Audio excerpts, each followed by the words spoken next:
7 अजूबों में से एक है इटली में पीसा की झुकी हुई मीनार। करीब 185 फीट लंबी ये मीनार अपने झुके हुए ढांचे के लिए विश्व प्रसिद्ध है। करीब 4 डिग्री झुका ये मीनार एक विश्व धरोहर है। हम आपको ये इसलिए बता रहे हैं क्योंकि सोशल मीडिया पर दावा किया जा रहा है कि भारत में पीसा की मीनार से ज्यादा झुकी एक इमारत है और इस पर तो पानी का लगातार बहाव भी होता रहता है। तो क्या भारत में ऐसी कोई इमारत है जो झुकाव के मामले में पीसा की मीनार को टक्कर देता है?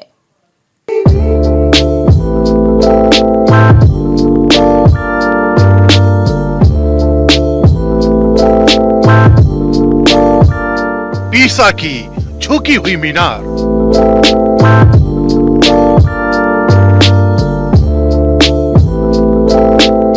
दुनिया के 7 अजूबों में से एक।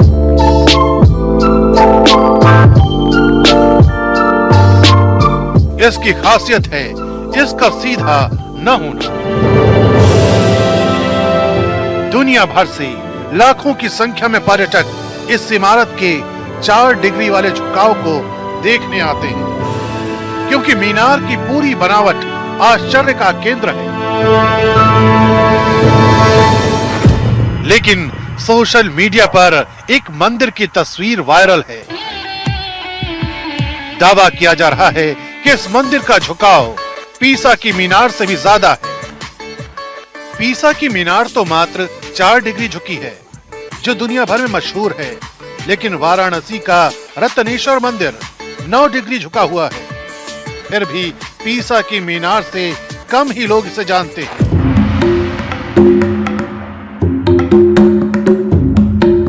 तस्वीर में तो जो मंदिर नजर आ रहा है, उसमें मंदिर का झुकाव भी साफ देखा जा सकता है। लेकिन क्या ये झुकाव पीसा की मीनार से 5 डिग्री ज्यादा है? क्या सच में भारत में ऐसा कोई मंदिर मौजूद है जो बनावट में पीसा की मीनार से ज्यादा अद्भुत है? सच्चाई क्या है? हमने इसकी पड़ताल वाराणसी से ही शुरू की, जो भगवान शिव की भक्ति में लीन है, जहां कण कण में शिव है और हर जुबां पर हर हर महादेव का जयकारा है।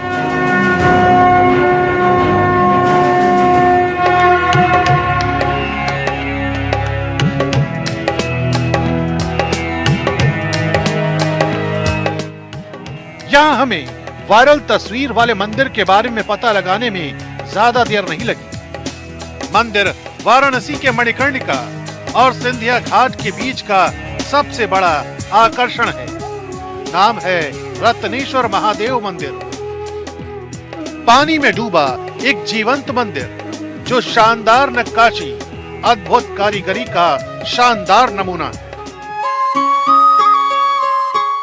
हम इस वक्त खड़े हैं प्राचीन रत्नेश्वर महादेव मंदिर, जो 300 साल से भी ज्यादा पुराना है और महाशमशान मणिकर्णिका घाट के बगल में स्थित है, जिसकी तस्वीर हम आपको दिखा रहे हैं।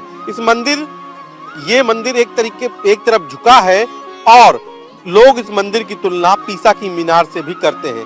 इस मंदिर के बारे में एक और दिलचस्प बात यह है कि ये मंदिर 6 महीने तक पानी में डूबा रहता है और बाढ़ के दिनों में 40 फीट से ऊंचे इस मंदिर के शिखर तक पानी पहुंच जाता है। पिछले साल प्रधानमंत्री ने भी एक ट्विटर चैलेंज में इस मंदिर को पहचान कर रीट्वीट किया था। अपनी नायाब बनावट शैली और अलौकिक वास्तुकला से ये मंदिर किसी का भी मन मोह लेने के लिए काफी है।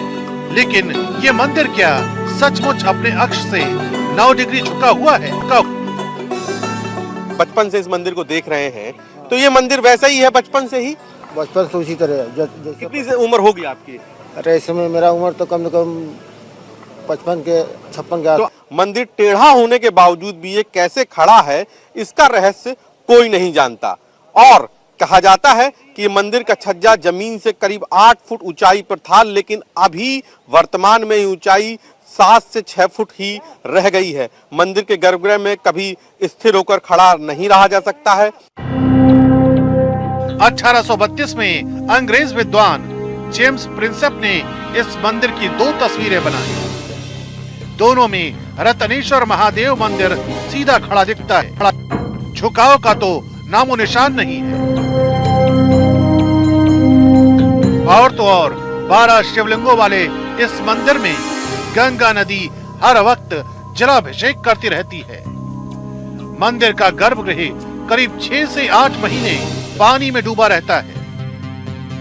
बावजूद इसके आज तक इस मंदिर का एक भी पत्थर नहीं हिला है। न ही गंगा की उफनती लहरों का इस मंदिर पर कोई असर पड़ा है। तो आखिर ऐसा क्या हुआ कि मंदिर 1832 के बाद अचानक से झुकने लगा?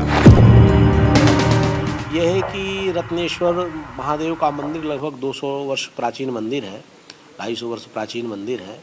और इस मंदिर का निर्माण, कुछ लोगों का ये कहना है कि रानी अहिल्याबाई की जो दासी थी रत्ना, उसके नाम से इस मंदिर का निर्माण कराया गया। और बिना पिलर के ये मंदिर आज भी गंगा में अवस्थित है, खड़ा है। हल्का सा थोड़ा टेढ़ा हो गया, लेकिन उसमें और किसी प्रकार का अंदर से कोई शेष भाग उसका न खंडित हुआ है न भग्न हुआ है। एक अद्भुत बात है कि देखिए कितनी तेज बिजली गिरी थी इस मंदिर के शिखर पर, और मंदिर का शिखर थोड़ा क्षतिग्रस्त जरूर हो गया, लेकिन मंदिर वैसे ही हूबहू स्थिर है, अपनी उसी बनावट के साथ, उसी आकार के साथ जो कई साल से इस मंदिर का यहाँ के लोग देखते आए हैं। नागर शैली में बनाए गए इस मंदिर की ऊंचाई करीब 39 फीट है, लेकिन गंगा नदी के तलहटी पर बना यह मंदिर पूरी तरह बाढ़ के आगोश में आ जाता है। पहले इस मंदिर के छज्जे की ऊंचाई जमीन से 7 से 8 फीट हुआ करती थी, जो अब केवल 6 फीट रह गई है। लेकिन सबसे बड़े कौतूहल का विषय है इस मंदिर का अपने अक्ष पर 9 डिग्री झुका होना। आध्यात्मिक, सांस्कृतिक और कलात्मक रूप से ऊंचा स्थान रखने वाले इस मंदिर के बारे में अनेकों मत हैं, जिनमें से एक है मणिकर्णिका घाट के पुजारी का सिद्धांत। इसका जो है रहस्य क्या है कि देखिए, ये मंदिर जो है, आपको मैंने बताया कि जमीन के नीचे लकड़ी है, शीशम की लकड़ी है। तो ये मंदिर जो है जब सीधा था तो उसी समय भूकंप आया। और आप देखेंगे कि वहाँ पे सीढ़ियाँ भी टेढ़ी हैं, तो सीढ़ियों को भी टेढ़ा नहीं होना चाहिए। तो उसी प्रकार अब ये क्षेत्र जो है, ये मणिकर्णिका क्षेत्र है, ये गंगा से पहले का क्षेत्र है। बिल्कुल इसी तरह इटली की पीसा की मीनार के 4 डिग्री पर झुकने की वजह वैज्ञानिकों ने इसकी नींव में नरम मिट्टी का होना बताया है, जिसकी वजह से ये मीनार लगातार नीचे की ओर झुकती चली जा रही है। और इसके झुकने के कारण ही ये विश्व भर में प्रसिद्ध है।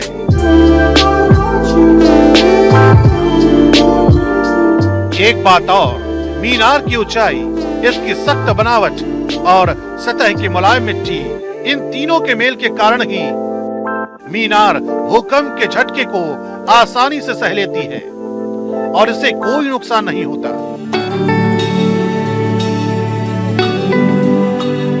साफ है, वाराणसी का रत्नेश्वर महादेव मंदिर पीसा के मीनार से 5 डिग्री ज्यादा यानी कुल 9 डिग्री झुका हुआ है। इसके बावजूद आज तक ज्यों का त्यों खड़ा है। न्यूज़ 18 इंडिया की पड़ताल में वायरल तस्वीर के साथ जो दावा किया जा रहा है वो पूरी तरह सच साबित हुआ है।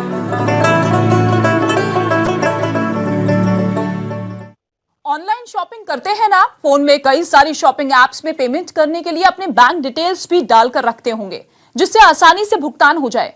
लेकिन ऐसा तो नहीं होता ना कि बिना ऑर्डर किए ही आपके घर किसी शॉपिंग वेबसाइट से लाखों का सामान आ जाए। ना हम किसी तोहफे की बात नहीं कर रहे। अब आप सोच रहे होंगे कि ऐसा कैसे भला हो सकता है, लेकिन सोशल मीडिया पर तो एक ऐसा ही दावा किया जा रहा है कि घर में बिना ऑर्डर दिए ही लाखों का सामान डिलीवर कर दिया गया और उनके बैंक से करीब 2 लाख रुपए भी काट लिए गए। तो क्या सच में अब शॉपिंग से सावधान रहना पड़ेगा? क्या ये खबर पक्की है?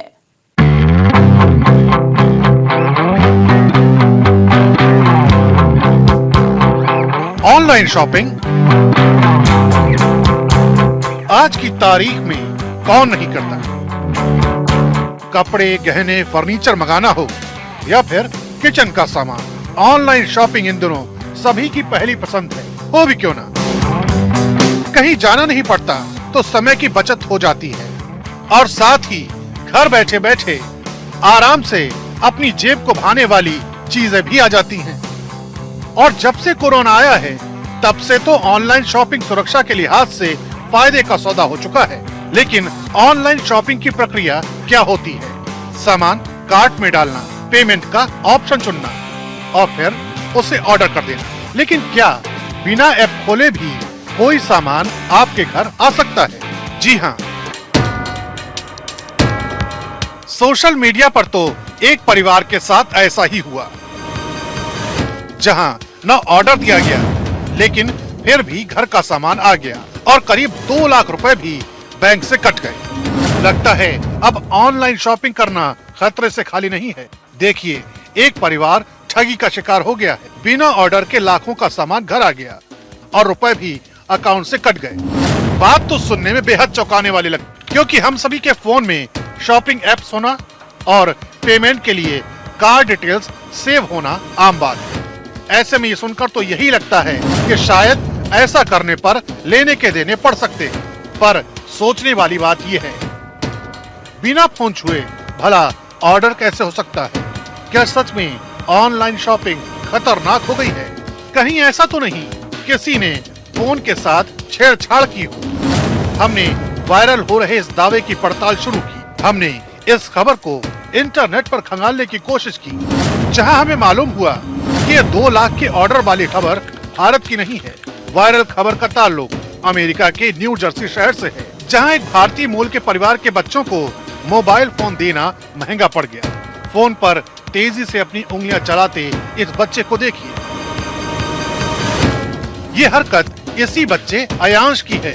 बच्चे ने खेल खेल में ही मोबाइल से लाखों के फर्नीचर ऑर्डर कर दिए।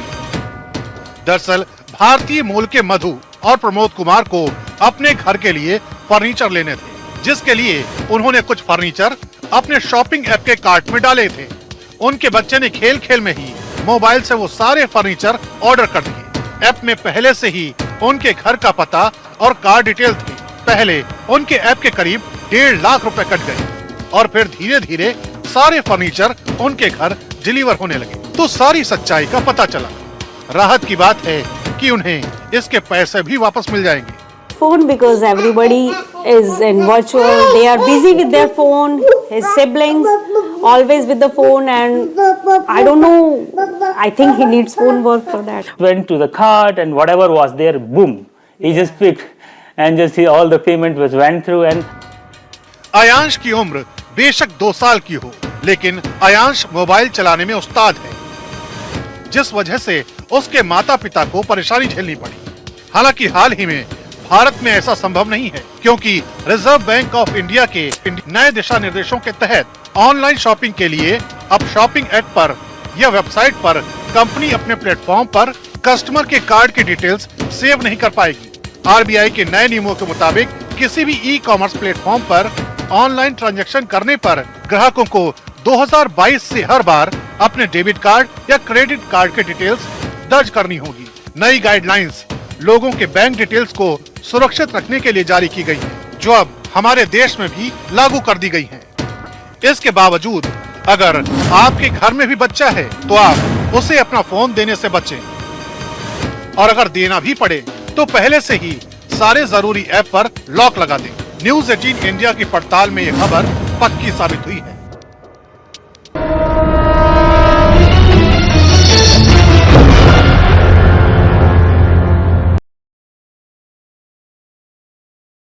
के इस दौर में किसी को कार खरीदनी होती है तो उसे लोन लेना पड़ता है, लेकिन सोशल मीडिया पर दावा किया जा रहा है कि दुनिया में एक ऐसा शख्स भी है जिसके पास 1-2 नहीं बल्कि 7000 कारें हैं। सारी की सारी एक से बढ़कर एक लग्जरी कारें, जिनकी कुल कीमत को जोड़ दे तो छोटे मोटे देश खरीदे जा सकते हैं। क्या सच में ऐसा है?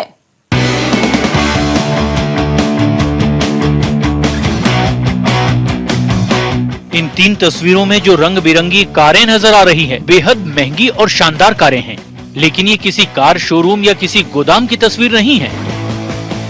दावा किया जा रहा है कि इन सभी कारों का मालिक एक ही शख्स है, एक सुल्तान, एक प्रधानमंत्री, जिनके गैरेज में 7000 लग्जरी कारें खड़ी हैं। सिर्फ गाड़ियों को बेचकर खरीदे जा सकते हैं कई देश। दुनिया भर में अमीर इंसानों की कोई कमी नहीं। अमीर होने के साथ साथ इनके शौक भी बड़े बड़े होते हैं। लेकिन एक साथ 7,000 कार। ऐसे में सवाल है कि क्या सच में इन 7,000 कारों का एक ही मालिक है और इन कारों की कीमत कितनी है जिससे देश खरीदने का दावा किया जा रहा है। वायरल मैसेज में प्रधानमंत्री और सुल्तान शब्द का जिक्र एक साथ है। कहां पर प्रधानमंत्री ही देश के राजा हैं? वायरल मैसेज की पड़ताल करने से पहले हमने ये देखना शुरू किया कि कहां का सुल्तान ही उस देश का प्रधानमंत्री है। पड़ताल के दौरान हमें दक्षिण पूर्व एशियाई देशों का संगठन आसियान पर इससे जुड़ कुछ जानकारी मिली, जिसमें साफ साफ ब्रूनेई सुल्तान हसनल बोल्किआह का जिक्र है। पड़ताल करने पर पता लगा कि ब्रूनेई दुनिया के उन चुनिंदा देशों में है जहां राजशाही अब भी पूरी तरह है। सुल्तान के पास पूरी ताकत है। सुल्तान हसनल बोल्किआह ही इस वक्त ब्रूनेई प्रधानमंत्री, विदेश मंत्री, रक्षा मंत्री, वित्त मंत्री और मुल्क में के प्रमुख हैं। अब सवाल है कि क्या ब्रूनेई के सुल्तान के पास ही 7,000 बेशकीमती कारों का बेड़ा है? पड़ताल के दौरान हमें पता लगा कि ब्रूनेई के सुल्तान हसनल बोल्किआह के कलेक्शन में करोड़ों की कीमत वाली 604 रोल्स रॉयस कारें हैं। ये कलेक्शन गिनीज बुक में दर्ज है। सुल्तान के पास कारों का बेशुमार कलेक्शन है, जिनमें लग्जरी, स्पोर्ट्स, लिमिटेड एडिशन और विंटेज कारें भी शामिल हैं, जिनमें सुल्तान के महल के बाहर जगुआर, पोर्श और रोल्स रॉयस हर वक्त खड़ी रहती है। एक रिपोर्ट के मुताबिक उनके पास करीब 7,000 कारें हैं, जिनकी कीमत करीब $8 बिलियन से भी ज्यादा है। $8 बिलियन को अगर हम भारतीय रुपयों में बदलें तो ये रकम करीब 602 अरब रुपए हो जाती है। इन पैसों से उन्होंने दुनिया की सबसे महंगी, आलीशान और फर्राटा भरने वाली कारें खरीदी है। ये कोई साधारण गाड़ियां नहीं है। गराज में खड़ी एक गाड़ी को भी खरीदने के लिए आम इंसान को 100 बार सोचना पड़ेगा। ब्रूनेई के सुल्तान के कलेक्शन में Mercedes AMG G700, Mercedes Maybach S650, Mercedes Benz limousine Silver Spur 2, Rolls Royce Phantom 6, Ferrari F40, Ferrari Mythos, Ferrari F50, Leblanc Mirabeau, BMW Nazca M12, Lamborghini, Rolls Royce Phantom 2, McLaren F1 racing car, टावर 962 कारें खास तौर पर शामिल की गई हैं। इन कारों को रखने के लिए सुल्तान के पास काफी बड़े-बड़े 110 गराज हैं। हैरानी की बात यह है कि सुल्तान के कलेक्शन में शामिल कारों का इस्तेमाल खुद उन्होंने ज्यादा से ज्यादा 2 बार ही किया है। उनकी कारों के कलेक्शन में बड़ी तादाद रोल्स रॉयस की भी है। इनमें से कुछ तो उन्होंने खास तौर पर अपने लिए डिजाइन करवाई है। कुछ कारों पर सोने की परत लगी हुई है, जिनका इस्तेमाल वो कभी-कभी प्रजा से मिलने के लिए भी करते हैं। दावा किया गया है कि इस 24 कैरेट गोल्ड प्लेटेड लिमोजिन की कीमत लगभग 100 करोड़ रुपए है। इसी महीने उन्होंने अपनी बेटी की शादी की है। एक सप्ताह चली ये शादी दुनिया के सबसे बड़े राजमहल इस्ताना नुरुल ईमान में की गई है। ब्रूनेई के सुल्तान का ये आधिकारिक घर है, जो 20 लाख वर्ग फीट में फैला है। महल का गुंबद 22 कैरेट सोने से जड़ा हुआ है। पैलेस की कीमत 2,550 करोड़ रुपए से भी ज्यादा आंकी गई है। बिजनेस इनसाइडर की एक रिपोर्ट के मुताबिक हसनल बोल्किआह की संपत्ति 15,000 करोड़ रुपए से भी ज्यादा है और उनकी कमाई का सबसे बड़ा जरिया तेल का भंडार और प्राकृतिक गैस है। न्यूज़ 18 इंडिया की पड़ताल में वायरल मैसेज का दावा पूरी तरह सच साबित हुआ। आपने अभी तक बारात और दूल्हे को घोड़े पर, गाड़ी, बस में जाते हुए देखा होगा, लेकिन क्या कभी आपने सुना या देखा है कि शादी में बाराती और दूल्हा जेसीबी से सवार होकर आए हो? सोशल मीडिया पर तो ऐसा ही दावा किया जा रहा है कि एक दूल्हा जेसीबी मशीन में सवार होकर अपनी बारात लेकर पहुंचा, जिसके बाद उसका वीडियो वायरल हो गया। तो क्या सच में अब अपनी शादी को अलग रूप देने के लिए और सोशल मीडिया पर वायरल करने के लिए लोग कुछ भी करने लगे हैं, या सच्चाई कुछ और ही है? इस वीडियो को ध्यान से देखिए। दो जेसीबी है और सुनिए भी। जी हाँ, सही सुना आपने। ये जेसीबी मशीन यहाँ कोई मलबा नहीं उठा रही और न ही कहीं कोई मलबा उठाने जा रही है, बल्कि ये तो एक दूल्हे की बारात है जो अपनी दुल्हन लाने जा रही है। जी हाँ, यकीन ना हो तो इस ऑडियो को दोबारा सुन लीजिए। ये शादी जो है जेसीबी में हुई है, ये दो जेसीबी है। सोशल मीडिया पर इस वीडियो के जरिए दावा किया जा रहा है कि इस जेसीबी में दूल्हा और बाराती है, जो कि बारात लेकर दूसरे गांव जा रहे हैं। वायरल मैसेज में लिखा है कि घोड़े पर दूल्हे को बैठे और बारात ले जाते तो देखा था, लेकिन जेसीबी मशीन में। आजकल लोग मशहूर होने के लिए कुछ भी करने लगे हैं। अक्सर सोशल मीडिया पर शादी से जुड़े अजीबोगरीब वीडियो वायरल होते रहते हैं। सोशल मीडिया पर शादी की चर्चा होती रहे, इसलिए लोग कुछ न कुछ अनोखा करते हैं, जिससे कि उनका वीडियो वायरल हो जाए। कभी कोई दूल्हा या दुल्हन बाइक से एंट्री लेते नजर आते हैं, तो कोई शाही ठाट लेकर राजा महाराजा की तरह अपनी शादी में अलग एंट्री लेते हुए दिखते हैं। इतना ही नहीं, एक दूल्हा दुल्हन ने तो हद ही कर दी जब चील पर बैठकर हवा में अपनी शादी में शानदार एंट्री ली। लेकिन जेसीबी यानी कि लोडर मशीन से बारात ले जाने वाला मामला बिल्कुल अलग है। जेसीबी से बारात ले जाने वाली घटना कहां की है, और बारात को अगर लोडर मशीन पर ले जाया भी गया तो इसकी वजह क्या है? नहीं, ऐसा तो नहीं कि एक मजाक की घटना को वायरल कर दिया गया हो। हमने वायरल हो रही वीडियो की पड़ताल शुरू की और पहले ये खोजा कि ये वीडियो आखिर है कहां का। देश भर में फैले न्यूज़ 18 के रिपोर्टरों के नेटवर्क से हमें पता चला कि ये जेसीबी से बारात जाने वाली वायरल वीडियो दरअसल हिमाचल प्रदेश के सिरमौर जिले की बारात संगड़ाह से सोफर गांव के लिए रवाना हुई। पता लगा कि बीच में सड़क बंद है, ऐसे में आगे जाना मुमकिन नहीं था। वजह है रास्ते पर जमी ये बर्फ। रास्ते पर 3 फुट से ज्यादा बर्फ जमी हुई है। इस बात का अंदाजा लगाने के लिए आप इस कार को देखिए, जो बर्फ में इतनी डूब गई कि नजर ही नहीं आ रही। समस्या गंभीर है और शादी का दिन और वक्त भी तय है। ऐसे में बारात आगे बढ़े कैसे? बर्फबारी की वजह से बंद पड़ी सड़क को बहाल करने की कोशिश जब कामयाब नहीं हुई, तो दूल्हे के पिता ने आगे जाने के लिए लोडर मशीन का इंतजाम किया, जिसमें आगे के 30 किलोमीटर का सफर तय किया। जेसीबी यानी कि लोडर मशीन पर बैठकर सिर्फ दूल्हा ही नहीं बल्कि बाराती भी गांव तक पहुंचे। उसके बाद वहां शादी की सारी रस्में निभाई गई और बारात की वापसी भी लोडर मशीन पर ही हुई। नाहन और आसपास के क्षेत्र में लगातार कुछ दिनों से बर्फबारी हो रही है, जिस वजह से 2 से 3 फुट के करीब बर्फ के चलते 1.5 दर्जन पंचायतों में जनजीवन बुरी तरह प्रभावित है। हिमपात की वजह से यातायात के साथ साथ बिजली और पेयजल आपूर्ति भी बाधित है। इस जो हमारी बर्फबारी हो रही है और बारिश हो रही है, उससे 19 रोड हमारे बंद पड़े हुए हैं। शिलाई में 11 रोड हैं, संगड़ा में 5, राजगढ़ में 2 और पछाद में 1।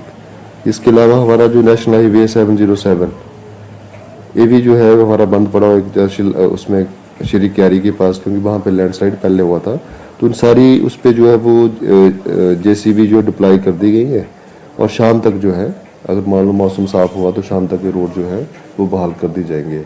और मान लो अगर स्नोफॉल फिर भी कंटिन्यू रहता है तो फिर जैसे रुकेगा उसके बाद जो तुरंत इसको बाहर कर दिया जाएगा। इसके अलावा जो हमारे DTRs हैं, जो हमारे इलेक्ट्रिसिटी है, वो भी इन जगहों पे जो है वो 63 DTR हमारे अभी बंद पड़े हुए हैं, जिसमें जो है वो हमारे इलेक्ट्रिसिटी विभाग के लोग हैं वो इनको स्टोर करने में लगे हुए हैं। तो जैसे जैसे बर्फबारी पड़ रही है उससे इनको थोड़ा मुश्किल आ रही है।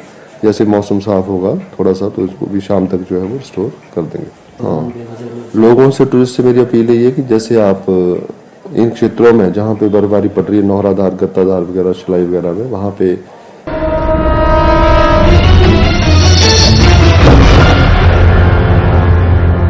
सुगंध, रंग और असली